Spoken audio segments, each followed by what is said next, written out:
There is this There's this fundamental, almost supernatural law of adulthood that I have just come to accept as absolute truth. Well, I know exactly where you're going with this. Right, like every single peaceful weekend starts with sunshine, good friends, the promise of great drinks, and this vision of absolute serenity. Uh-huh. The illusion of peace. Yes.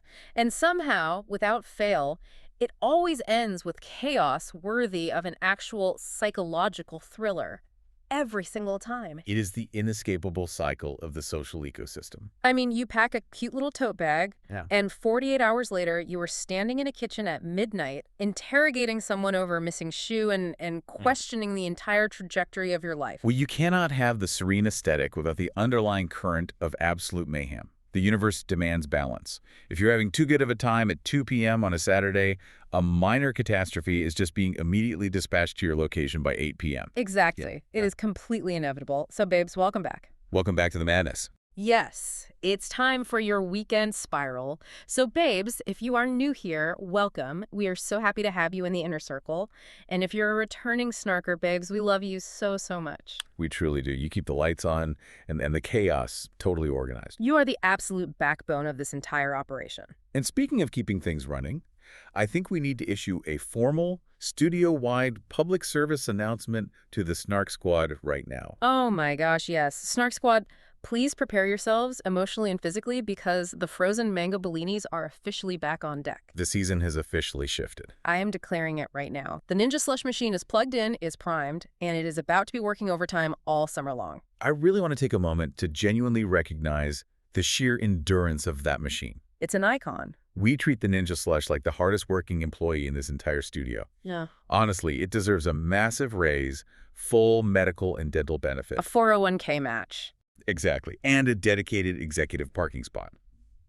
It has seen us through some incredibly dark times, some highly questionable life choices, and some truly harrowing television recaps. It's the emotional support appliance we didn't know we needed. It just churns away completely unmonitored, delivering liquid serotonin on demand. Okay, but bestie, we need to have a very serious, highly polarizing debate right now. Oh boy. I need your analytical mind on this. Has mango officially dethroned peach as the ultimate summer flavor?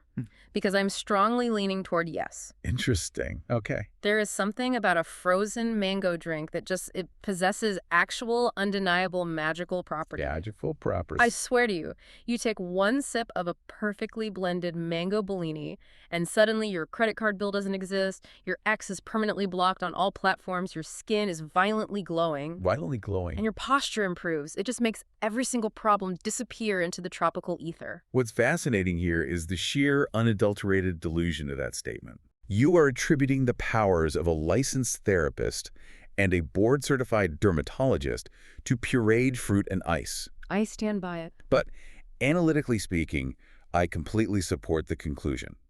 Mango is the superior profile. Thank you. Because peach is fundamentally domestic. Peach is sitting on a porch swing in Georgia complaining about the humidity. Right, which is a vibe. But... Which is fine. It has its place. But mango is giving, I might accidentally end up on a yacht off the coast of Ibiza and forget my own name. Yes, the international recklessness. It implies a level of chaos that peach just cannot provide.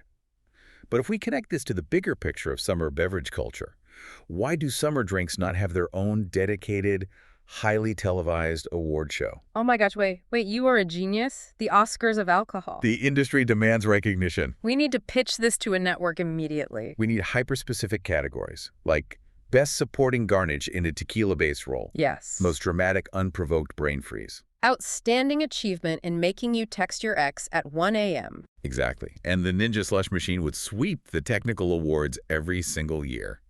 It would be the James Cameron of the beverage world. I would absolutely host the red carpet for that event. I have the microphone ready. Who are you wearing? Oh, just a splash of mezcal and an overwhelming sense of regret. Gorgeous. Flawless. But speaking of dramatic pivots, unpredictable chaos, and frozen drinks, babes, we need to tell the Snark Squad about the massive tectonic shift in plans for this weekend. Right. Let's bring everyone behind the curtain. Prepare yourselves for the pivot of the century. It's so bad. Originally, the entire crew was heading to the beach. We had the master itinerary, We had the beach chairs meticulously coordinated. We were so ready for the ocean aesthetic. We were mentally fortified for the reality of finding sand in our belongings until Thanksgiving. We had committed to the coastal identity. The linen sets were steamed, the SPF 50 was packed. But then, our friend Melina gracefully slid into the group chat on a random Tuesday Out of nowhere. and casually invited the whole crew to her family's lake house in North Carolina. And let me tell you, the plans changed immediately. Immediately, there was zero hesitation. It wasn't a discussion, it was a mass exodus from the beach concept. The group chat unified with terrifying speed. But babes, let me explain the sheer unbridled chaos of packing for a lake house at the last possible second. It is unhinged. It's a disaster. A beach trip is easy, right? You need a swimsuit and a towel. A lake trip requires equipment. No, logistics. I was running around my apartment throwing random things into a massive duffel bag like I was actively fleeing the country. I packed 4 different types of towels. Overkill. Industrial-sized bug spray, 20 different bags of chips because you don't know what the snack vibe is going to be, Of course. and enough drinks to sedate a small village. Well, the panic packing is a direct result of your fundamental refusal to pack more than 2 hours before a departure. I thrive on the pressure. You thrive on the adrenaline of almost forgetting your toothbrush. Meanwhile, while you were emptying the snack aisle at Trader Joe's, I was trying to facilitate a highly heated, incredibly aggressive debate in the group chat. Oh, the aquatic debate. Yes, specifically, the great divide between the paddle boards versus floating all day. Okay, I will defend paddleboarding to my absolute last breath. Here we go. I don't care what anyone says, it is the superior aesthetic. You are standing up, gliding across the glassy water. You look deeply athletic and centered. You look terrified most of the time. And the Instagram photos are incredible. It gives the illusion that we are a group of highly functioning, active adults. Babe, it's a lake. The fundamental purpose of a lake is stagnant leisure. Stagnant leisure. Yes, it is meant for lazy, horizontal floating. The mechanics of paddleboarding require core strength, a low center of gravity, and balance. Which we have. 3 things this specific friend group notoriously lacks, especially after 2 p.m. on a Saturday. Okay, rude. My argument is purely scientific. You get a massive inflatable donut, you tether it securely to the wooden dock, you hold a mango Bellini in your dominant hand, and you let gravity and buoyancy do all the work. I mean... Why are we trying to burn calories when we could be slowly marinating in the sun? Okay, that is incredibly rude, but also flawlessly accurate. I will probably fall off the board in the first 12 seconds anyway. Exactly. But there really is this rush, this beautiful, chaotic excitement of an unplanned adventure. Like, lake weekends are such a paradox. They really are. They somehow feel so beautifully peaceful, like the water is still, the pine trees are totally silent, the air is crisp, and yet totally chaotic at the exact same time because of the people you bring with you. Well, exactly. The environment is serene. The chaos is entirely imported. Yes. The variable is the roster of people attending. Which brings us to the most important detail of this entire excursion. Our entire dental school friend group is going on this trip together. Yes. And honestly, I say this with nothing but pure love in my heart, but these people are absolutely unhinged in the best possible way. A walking liability. I love them so much I would take a bullet for them, but they are a walking liability in any quiet, rural setting. To truly help the Snark Squad understand the specific frequency of energy we are dealing with here, I think we need to paint a picture. Oh, the deer. We need to recount Yeah. the hilarious, borderline sociopathic disaster that was the last time this entire group met up for dinner. Oh my gosh, babes. Picture this. We make a reservation at a reasonably nice, dimly lit Italian place. We want to be classy. We tried. First red flag of the evening. Someone who shall absolutely remain nameless, but if you are listening, you know exactly who you are, shows up 40 minutes late. 40 minutes. No text, no location sharing, just walks into the restaurant, slides into the booth, offers zero explanation for their absence, Nothing. and immediately says, "Are we getting the artichoke dip or what?" No apology. No acknowledgement of the social contract they just shattered. Just immediate, aggressive demands for hot dairy products. So aggressive. And because everyone at the table was simultaneously starving and deeply irritated by the delay, a phenomenon occurred that psychologists call panic ordering. It was so bad. We ordered way, way too much food. We ordered like we were carb loading for a marathon we hadn't trained for. The table looked like a medieval feast. There was nowhere to put the water glasses. We had 3 different types of focaccia. And within 20 minutes of the food arriving, the energy completely shifted. We accidentally became the loudest, most obnoxious table in the entire restaurant. It just escalates so fast. You know, when you start spiraling into those deeply layered, years-old inside jokes, we were howling with laughter, hitting the table. Tears streaming down our faces. I looked around at one point and realized the entire dining room, like people on romantic dates, people having quiet business meetings, they were just aggressively judging us. We were a localized noise ordinance violation. But the absolute best part of the evening was our server. He started out very professional, very stiff. He tried to hold the line. But by the third round of drinks and the second wave of garlic bread, he totally gave up on professional decorum and just joined in on the jokes. He fully abandoned his other tables. By the end of the night, he was practically sitting in the booth with us, actively judging our life choices and roasting us. He was part of the squad. We were laughing so hard, we legitimately forgot we were supposed to be functioning adults operating in society. Pure regression. And you know what's so crazy to me when I think about it? Even though we actually attended entirely different dental schools, we somehow ended up with the exact same core friend group. It defies geographical and mathematical logic. It's just a single circle on a Venn diagram. But really, it's a testament to the intense trauma bonding of dental education. You survive those brutal environments, and you latch on to anyone who understands the pain. You survive those late-night study sessions that start with good intentions in the library and inevitably derail into ordering 3 large pizzas at 2 a.m. while sitting on the floor of a tiny apartment. Yes. The study sessions where we literally learned absolutely nothing about the anatomical structure of molars, Not at all. but we learned everything about each other's terrible dating habits and childhood traumas. That's the real education. We were supposed to be studying the trigeminal nerve, and instead we were dissecting text messages from emotionally unavailable men. Prioritizing the real emergencies, obviously. Nice. And the fact that our group chats have miraculously survived years of utter chaos is a case study in human resilience. We bonded over the most ridiculous things. The exam cramming was legendary. Last-minute exam cramming where the air in the room was just 90% stress and cold brew coffee. Disastrous road trips to dental conferences where tires blew out in the middle of nowhere and nobody knew how to change a flat. Not a single one of us. It's the beautiful reality of friendships that somehow, against all odds, only got stronger after graduation when the shared academic trauma ended.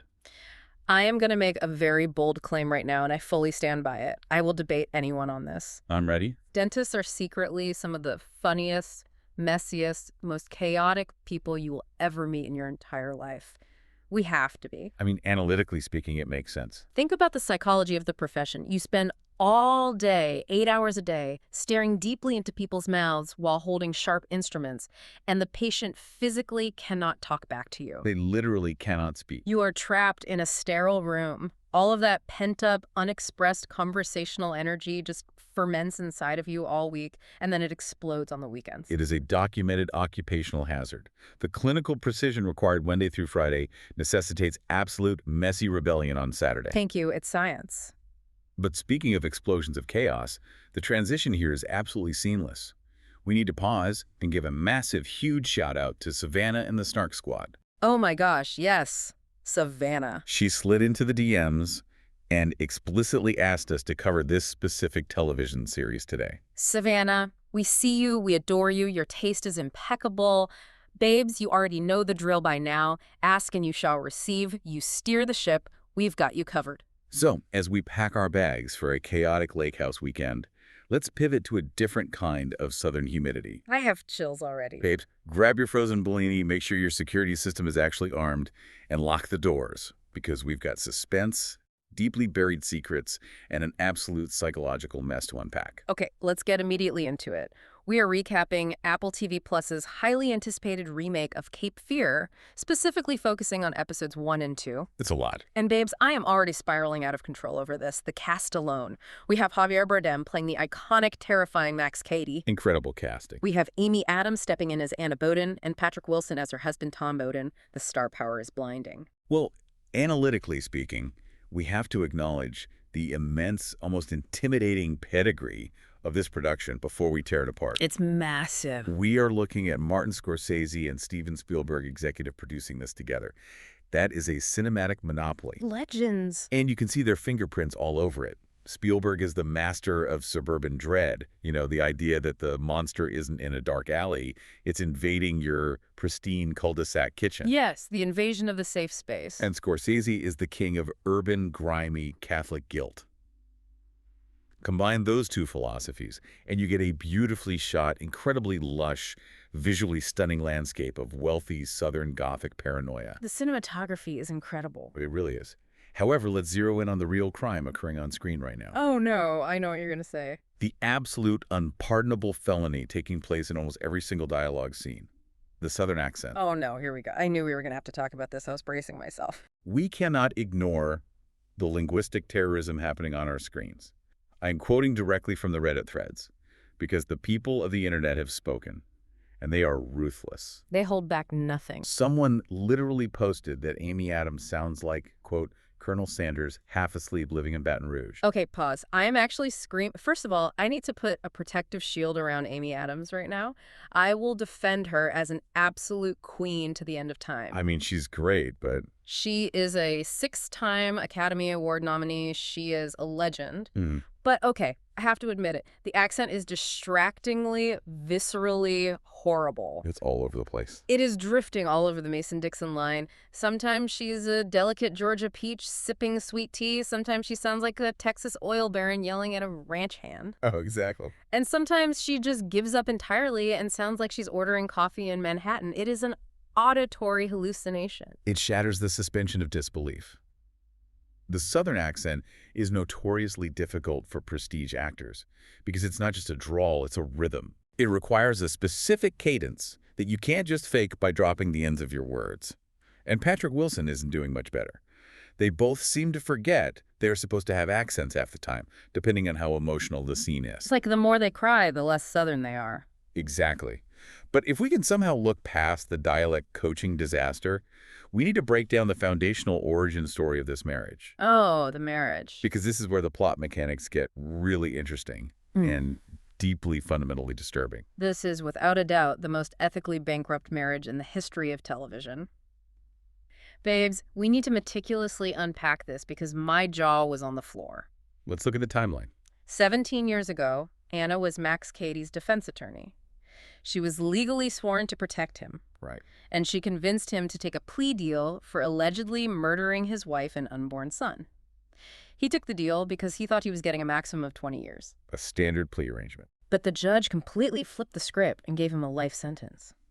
And Tom, her current husband, Tom, he was the prosecutor on the exact same case. Let's pause and look at the legal mechanics of this because it is staggering. You have the defense attorney and the prosecutor. Literally opposing sides. They are ostensibly sworn enemies in a court of law, fighting each other over the horrific, brutal, double murder of a woman and a child. The entire American justice system is built on the adversarial process. Yes. The idea that two sides fight fiercely and the truth emerges from that friction. And then they got married right after the trial ended, while Anna was actively pregnant. It's insane. I am losing my mind over the timeline. It is a walking HR nightmare. It is a legal nightmare. It really is. It is the shadiest, most inappropriate meet-cute in television history. You sent a man to a maximum security prison for life, and then you walked down the aisle and married his prosecutor. Who signed off on this? Nobody with a moral compass, that's for sure. The Georgia Bar Association should have revoked their licenses the second the wedding invitations went out. It is a massive structural conflict of interest, but from a narrative standpoint, it is brilliant because it immediately sets the tone. Oh, absolutely. The Bowdens, Anna, and Tom are not the pristine, innocent, flawless victims of a random stalker. They are deeply compromised individuals. So compromised. They built their wealthy, comfortable, privileged life on top of the grave of this trial. Which brings us to the horrific opening scene of the series. The mechanism of the gory release of Max Cady. Babes, I was physically clutching the couch cushions. The scene was so intense. It was a lot. So we find out Max's ex-mistress, who is clearly still deeply unhealthily obsessed with him even after he's been locked up for 17 years, writes this elaborate suicide note. Right. But it's not just a note, it's a meticulously detailed full confession to the murders Max was locked up for. She is holding the actual bloody murder weapon from 17 years ago. The logistics of her having that are wild. She calls Max on the prison phone and she shoots herself in the head. Twice. While he is listening on the other end of the line. Analytically, the sheer logistics of that scene are staggering. First of all, shooting yourself twice in the head requires a physical anomaly, but we'll let the medical improbability slide for the sake of the plot. I was like, wait, how do you pull the trigger the second time? Right, but what is truly terrifying is the psychological manipulation required here. How does a man sitting in a concrete box for nearly 2 decades maintain such an absolute cult-like psychological hold over a woman on the outside? It's terrifying. He manipulated her into taking the fall for his alleged crimes, producing the weapon, and executing herself to provide him the perfect alibi. It perfectly cleanly gets Max out of prison. Masterclass. It is masterclass level villainy. You weaponized her devotion. It's sickening. It is so dark. And the second those prison doors open, he doesn't go on a vacation. He immediately heads straight to Savannah, Georgia to start terrorizing the Bowdens. He had a plan. Which brings us to my absolute favorite recurring theme of this show so far. Rich people versus wildlife. Ah, yes. The suburban chaos. The intersection of artificial wealth and raw nature. I love it so much. So the Bowdens live in this lavish, pristine, architecturally stunning Savannah mansion. It is a fortress of privilege. It's gorgeous. And almost immediately upon Max's release, the haunting begins. But it's modern haunting. The high-tech, multi-thousand-dollar security system starts glitching. Typical. The digital picture frame scattered around the house starts showing these terrifying, negative-colored jump scares. But the absolute piece de resistance of intimidation. Oh my gosh, the pool. Natalie, the teenage daughter, goes out to their pristine backyard pool, looks down into the crystal clear water, and finds 4 dead skunks drowned at the bottom. I have to spiral about the sheer logistics of this prank. How do you even execute that? It requires planning. Did Max Cady drive to a local PetSmart? Did he wander into the deep Georgia woods in the middle of the night with a giant net and physically trap an entire nuclear family of skunks? And then, how do you transport 4 furious, spraying skunks into a highly gated, wealthy community without getting caught? The dedication to the bit is completely unhinged. Who has that kind of time and energy? The man has been sitting in a cell for 17 years. He has nothing but time, infinite patience, and boundless spite. Spite is a powerful motivator. But what's fascinating here is the psychological escalation. He is showing them that their digital walls, their alarms, their gates, their money cannot keep the physical, rotting reality of the world out of their pristine bubble. Yes, nature is healing aggressively. And it's not just the skunks. Let's not forget the random, fully grown panther roaming the property in the middle of the night. Panther. The family hears the alarm, they walk outside onto their expensive patio, and there is a literal apex predator, a mountain lion, just staring at them from the lawn. And what do? Do they run? No. No, you just stare back. They just stand there looking at it. I would be back inside the house instantly. I would be barricading the French doors with the dining room table, calling animal control, calling the police, calling the National Guard. Normal reaction. But they are so insulated by their wealth, so emotionally stunted by their privilege, that they just look at a deadly predator like it's a minor inconvenience, like it's an uninvited HOA board member asking about their lawn height. They have no survival instincts. It highlights their total helplessness. Their alarms fail. Their gates fail. Their instincts fail. They are prey masquerading as predators. Oh, that's good. But speaking of wealth and total catastrophic failures of judgment, we have to talk about the fundraiser gala from hell. Oh my gosh. The irony of this entire gala sequence is so thick you could cut it with a knife. Let's look at Anna's current job. The SJLP. Right. She runs a nonprofit called the Savannah Justice League Project. Their entire mission is dedicated to exonerating wrongfully convicted people. Which is rich, coming from her. Her boss, Noah, who is played by the absolute icon CCH Pounder, by the way, we love her, thinks Max Cady is the perfect new poster boy for the organization. Because on paper, his mistress just confessed and the system failed him. So they throw a ridiculously fancy black-tie charity gala at a museum for their wealthiest donors. The champagne is flowing, the checks are being written, and Max Cady has the absolute unmitigated audacity to crash the event. He doesn't even sneak in the back. He walks right through the front doors. The absolute audacity. He shows up in a suit, looks Anna dead in the eye while she's standing on stage, walks up, grabs the microphone directly from her hands, and gives a speech to the very people who locked him up. It's an incredible scene. I was yelling at my screen. I had to pause the television and take a lap around my living room. We have to analyze the rhetoric of this speech because it is a brilliant deployment of psychological warfare. He is weaponizing the social etiquette of the upper class. He knows they won't make a scene. Exactly. He knows these rich donors can't scream or run away. They're bound by politeness. So he plays the gracious, falsely accused, humble victim. He smiles and says he holds no hard feelings toward the system. Well, manipulative. But then the diction changes. He specifically mentions serving exactly 6,222 days in a cage. He looks right at Tom and Anna and calls that time a death by 1,000 cuts. And the next line. And then he very deliberately references losing fingers and toes. He is raising millions of dollars for Anna's organization while simultaneously publicly threatening to dismember her family in plain sight, and the donors are applauding him. It's so deeply twisted. It is psychological torture. And then Noah, who is completely clueless to the history between them, cheerfully asks them to take a photo together for the press. The worst timing. Max puts his heavy arm right around Anna's shoulder, and right as the camera flash goes off, he crushes his crystal wine glass in his bare hand, just shatters it.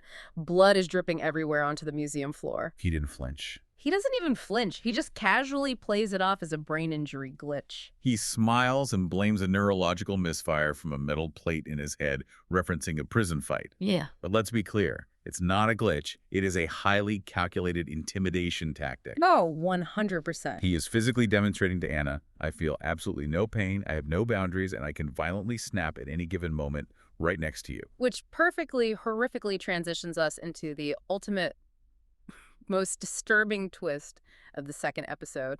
Zach's missing toe. I am going to completely lose my mind over Zach. This kid, there is something so wrong. Here's incredibly troubling. He is socially awkward, deeply creepy, and we find out early on that he is currently embroiled in a massive scandal at his high school. He leaked his ex-girlfriend's nudes in a revenge porn group chat. Which is a felony. So he's already demonstrating terrible abusive behavior. He is morally bankrupt, just like his parents. He is isolated, and he goes missing one night after gaming online for hours with a mysterious girl named Angel X. Right. We see the mechanics of digital grooming happening in real time. He sneaks out of the house to meet her, completely disappears off the grid, and then returns home hours later, completely out of it. He looks like a ghost. He is entirely dissociated, pale, sweating. His parents panic. They strip him down to check for physical injuries, and they realize, to their absolute horror, that his toe has been surgically amputated. It is cleanly cut off. But the hospital reveal, I am still physically gagging just thinking about this scene. That's gruesome. They rush him to the emergency room, the doctors are examining him, and Zach starts heaving, and he literally vomits up his own severed toe into a metal hospital basin. I screamed. I covered my eyes. If we logically break down the sheer logistical horror of what had to occur for that to happen, it is staggering. I don't even want to think about it. Max, or someone directly working for Max, meticulously tracked this kid down using an online persona. They lured him out. They drugged him heavily enough to perform amateur surgery, but keep him conscious enough to swallow. They amputated his toe, and then they forced him to swallow his own digit hole. It perfectly, immediately fulfills the death by 1,000 cuts and the fingers and toes threat he made publicly at the gala just days prior. He warned them.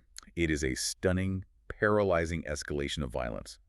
And the brilliance of it is that it leaves the family completely powerless because Zach was drugged and can't remember anything. How do you legally prove who did it when there are no witnesses and the victim is an unreliable narrator? You can't. And that is exactly what makes it so utterly terrifying. The trap is closing in on them. Okay, babes, I need to take a deep breath, recalibrate my nervous system, and take a massive sip of my Bellini because looking at this whole landscape of disaster, the energy is off everywhere. It's a mess. Which means it is time for our first segment of the recap, most suspicious energy. Let's do it. When you look at the board, who is emitting the highest frequency of suspicion right now? Who is giving the absolute worst vibes in these two episodes? Okay, you know I have strong feelings about this. My biggest red flag. The person I am side-eyeing the hardest, I am pointing firmly with both hands at Anna Bowden. Interesting. Go on. She is the absolute worst. She is so deeply hypocritical. At one point in the second episode, she literally looks at her husband, tears in her eyes, and asks, "Do you ever wonder if we deserve this?" A moment of self-awareness. Yes, Anna, you absolutely do. You sold out your own client, you married his opposing counsel, and now you are running a fancy innocence project to subconsciously overcompensate for your crushing guilt. She is playing the victim while holding the smoking gun. Analytically, she is a walking, breathing ethical violation. You are not wrong. But I have to point my red flag in a completely different direction. I'm looking at Hope, the receptionist at the SJLP front desk. Oh my gosh, Hope. I completely forgot about Hope. Let's review Hope's actions. A convicted murderer. A man who literally just got released from a maximum security life sentence after 17 years, who clearly sounds menacing on the phone calls at the front desk asking for Anna's exact location. And Hope, without skipping a beat, just casually gives him the physical address to the private museum gala. Like, oh yeah, she's over at the museum right now, come on down. She just hands it over. Basic workplace safety 101, Hope. Read an employee handbook. Stop giving out the executive director's GPS coordinates to random men with gravelly voices. Hope is a massive HR liability. She needs to be fired immediately. But if we are talking about the specific person in this cast that you trust the absolute least, for me, it is absolutely 100% Zach. He's definitely a wild card. I do not trust this teenage boy at all. He's creepy. He shared his ex's private photos, which is abhorrent, unforgivable behavior. And he is so desperately lonely that he is easily manipulated by an obvious internet catfish. He feels like a ticking time bomb living inside that house. He has no loyalty to anyone. He is undeniably the weak link in the family's armor. Max recognized it immediately. Which brings me to the scene that actually had me aggressively yelling at my television screen. Tom Bowden. The stoic, arrogant, tightly wound prosecutor.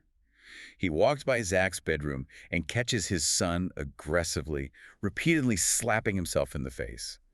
A clear, undeniable sign of severe mental distress and self-harm. And what does Tom do? I couldn't believe it. He quietly closes the door and hides it from his wife. He tells absolutely nobody. He just internalizes it. The lack of communication in this marriage is going to get them all violently killed. You have a homicidal ex-client actively stalking your property, your security system is compromised, your son is exhibiting severe self-harming behavior, and you decide, as a father, to just keep that little nugget of crucial psychological information to yourself to preserve the illusion of a perfect family. It's sick. It is infuriating narcissism. It is so infuriating. He cares more about the optics than his son's safety, which naturally transitions us into our next segment, the weekend spiral theory board.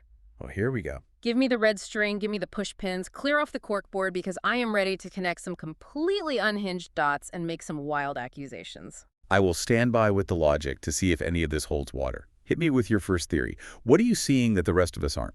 Theory number 1, the paternity scandal. I am screaming this from the rooftops. I am printing flyers. Natalie is Max Cady's biological daughter. Okay, let's pause and analytically back this up with the timeline provided by the show. Because at first glance, it sounds like a cheap soap opera twist. It does, but wait. But if you do the math, it actually structurally works. Thank you. I did the math. We know Anna was pregnant 17 years ago, exactly during Max's intense murder trial. She abruptly left her ex-fiancé, impulsively married Tom, the prosecutor, and literally gave birth to Natalie in the courtroom hospital while the jury was deliberating. Exactly. And when Max suddenly corners Anna in her backyard at night, the dialogue is incredibly specific. He leans in and says, "I never said a word about what happened and won't start now." What happened? They hooked up. The defense attorney and the alleged family annihilator hooked up during the trial.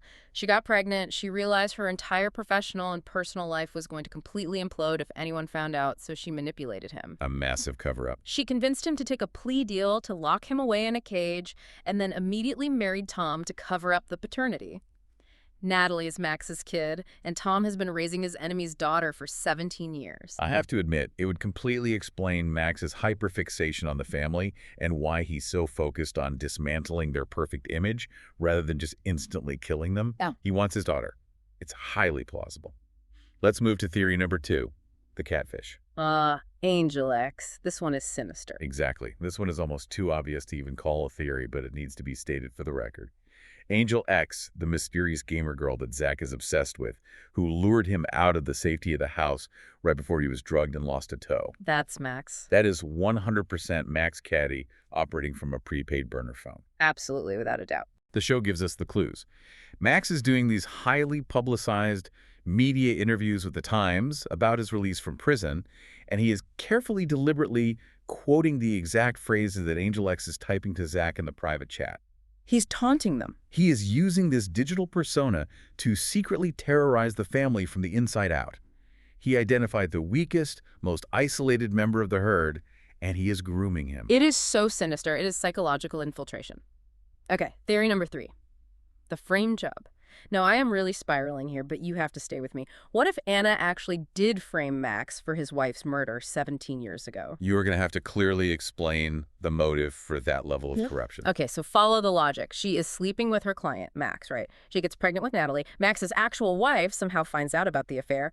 Or, alternatively, Anna decides she desperately needs Max out of the picture permanently so she can pivot and have this perfect, wealthy, socially acceptable life with Tom. Okay, I'm listening. So Anna orchestrates the murder of Max's wife, frames Max by planting the evidence, and Tom, who is desperately obsessed with Anna and wants to marry her, helps her cover it up and enthusiastically prosecutes the case to get the conviction. So you're suggesting that the two officers of the court, the defense and the prosecution, committed the murder together, maliciously prosecuted an innocent man, sent him to maximum security, and built their entire lavish lives on his wrongful conviction. Yes. That is incredibly dark. But given how visibly terrified and guilty Anna looks every single time Max even breathes in her direction, and how Tom is constantly trying to hide things, I cannot completely rule it out. They both act like guilty people. Right. They do not act like innocent victims. Okay, let's take a breath, let the theories marinate, because we need to put these actions to the official test in segment 3. Shady, snarky, or stupid. We are going to take the messiest moment from these first 2 episodes and hand down a definitive, binding verdict. First up on the docket for judgment, the receptionist, Hope, giving out the private gala location over the phone to a convicted, gravel-voiced murderer. Okay, I am going to argue that this is actually shady. Think about it. We don't know her background. What if Hope is a massive true crime fangirl? Oh, come on. No, listen. What if she has been secretly following Max's case, she thinks he's innocent, and she's actively working with Max Cady as an inside informant to help him take down her boss because she hates Anna? Babe, no. Yeah. You are overthinking this. I am ruling this entirely and aggressively stupid. Pure, unadulterated, mundane stupidity. You don't think there's a deeper motive? There's a philosophical razor that says, do not ascribe malice to what can easily be explained by sheer incompetence. Hope is just terribly untrained at her job. She is probably watching TikToks behind the desk. She would probably give out the entire staff's social security numbers if you just asked her nicely with a smile. Stupid. Case closed. Fine, I will accept stupid. I yield. Verdict number 2. Max's death by a 1,000-cut speech at the wealthy fundraiser. I will fiercely argue that this is a brilliant execution of psychological warfare, but for the sake of our specific categories, it is incredibly, monumentally snarky. Aggressively snarky. It is the definition of snark. He literally got a room full of rich, bleeding heart, virtue-signaling donors to applaud him, write massive tax-deductible checks, and cry tears of sympathy for him while he was standing exactly 3 feet away from his lawyers, actively and poetically threatening to dismember their entire family. It's poetry. The sheer nerve. It is iconic villain behavior. It is a masterclass in reading the room, understanding power dynamics, and manipulating wealthy guilt. Snarky for sure. Finally, verdict number 3. Anna and Tom's entire foundational marriage. Shady. Shady, shady, incredibly shady. It is the absolute dictionary definition of shady. Tom intentionally looking the other way as a sworn prosecutor so he could secretly date the defense attorney mid-trial is the biggest conflict of interest in the history of the Georgia Bar Association. It's illegal. The fact that either of these people still hold valid law licenses is a profound miracle of television fiction. Their entire relationship is built on a rotting foundation of lies and withheld evidence.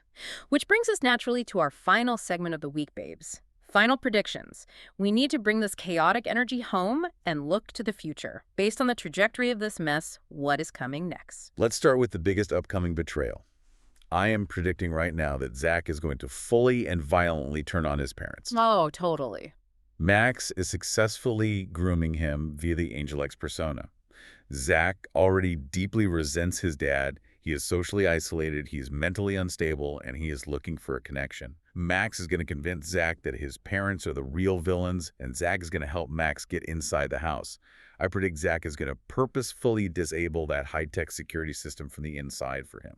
Oh, that is so dark. That gives me chills, but I totally see it happening. The call is coming from inside the house. Okay, who won't survive the chaos? I am putting all my chips on Tom. Tom Bowden is absolutely going to die by the end of this season. Defend the choice. Why Tom?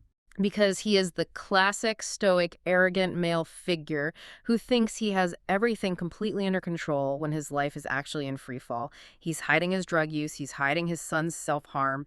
He refuses to communicate. He genuinely thinks he can outsmart a guy who just spent 17 solitary years doing nothing but lifting weights and plotting complex revenge. True, he's way out of his league. Tom's pride is going to get him killed. Max is going to completely and utterly destroy him to prove a point.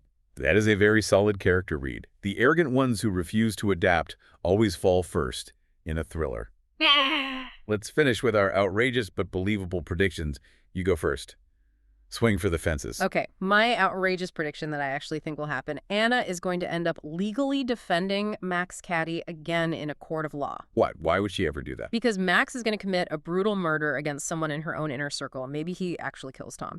And Anna is going to have to step up and be his defense attorney again just to keep her own dark, twisted secrets from 17 years ago hidden from the public. Oh, wow. Max will blackmail her into representing him. She will have to stand in court and defend her husband's killer to save her own reputation. That is beautifully twisted. That is Shakespearean levels of tragedy. I love it. Okay. Okay, my outrageous but highly believable prediction. Max is going to completely subvert the stalker trope. Okay. How? He is not going to hide in the shadows of the woods anymore. We already saw him looking at a lavish, expensive 4-bedroom house with a realtor. He is going to use his settlement money to buy the house directly next door to the Bowdens. No way. He is going to move into the neighborhood, join the HOA board, attend the neighborhood block parties, and just slowly drive Anna insane in broad daylight while waving at her over the fence. Yes. Oh my gosh, I can see it. He's going to be complaining to the city council about her lawn height while secretly plotting her absolute demise in his basement. I love it so much. Babes, this show is going to absolutely ruin my life. I'm going to be thinking about it constantly, and I am so ready for the ride. It is going to be an incredibly long, highly stressful season for the Bowden family. Their nervous systems are going to be completely shot. But a fantastic season for us. We thrive on the drama. Snark Squad, we are officially turning the conversation over to you. We need to hear your voices in the comments right now. Which character on the show are you trusting the absolute least right now? Let us know. Is it the creepy son Zach? Is it the hypocritical Anna? Is it Hope, the incompetent receptionist? Let us know your theories. And to completely cleanse the palate from all this heavy murder, missing toes, and ethical violations, what is the funniest, most chaotic memory you still laugh about with your college friends? Give us your messy, low-stakes stories. We need the levity. Truly, thank you all for choosing to spend a part of your weekend with us, for surviving this absolute spiral of an analysis, and for making this community what it is. We appreciate your minds and your snark more than you know. We really do. You guys are the best. Babes, do not forget to like, comment, subscribe, and please, right now, share this exact link with your messiest friend. You know exactly who I'm talking about, the one who loves drama. Send it to them right now so they can spiral with us. Stay curious and keep questioning the narrative. Stay chaotic. And we'll see you next time, right back here on the Snark side.